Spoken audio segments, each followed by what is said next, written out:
Сәлем достар, бүгін слоеный тесті жасауды ұсынамын. Видео ұнаса лайк басыңыздар.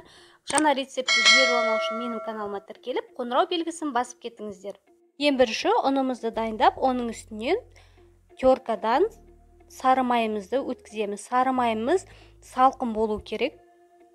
Жақсылап өткізіп, оны қолымызбен араластырып отырамыз. Сары майымыз еріп кетпеу үшін тез-тез жасағанымыз дұрыс болады. Құрамы описаниясында толық жазылған. Суымызды дайындап аламыз. Суымыз салқын болу керек. Оған бір қасық уксус, бір жұмыртқа, тұзды салып, жақсылап араластырамыз.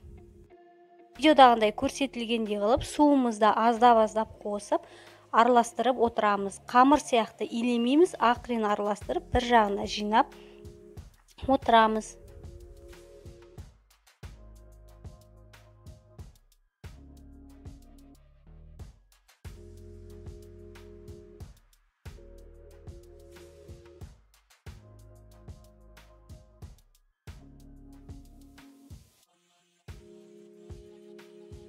Қамырымыз дайын болғаннан кейін бөліп морозильникке саламыз.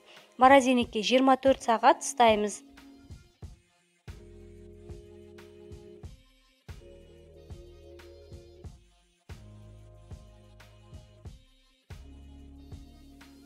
Қамырымызды 24 сағат морозильникте ұстағаннан кейін оны жібітеміз. Жібіткенде холодильниктен үстіңгі полкасында жібіту керек. Комнатный температурада жібітуге болмайды.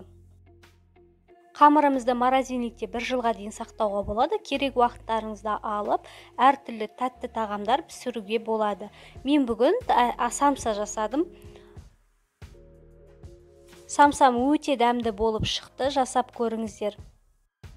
Видеоның соңына дейін көргендеріңізге рахмет. Видео ұнаса лайк басыңыздар. Жаңадан рецепті жіберіп алмау үшін тіркеліп, қоңырау белгісін басып қойыңыздар. Рахмет.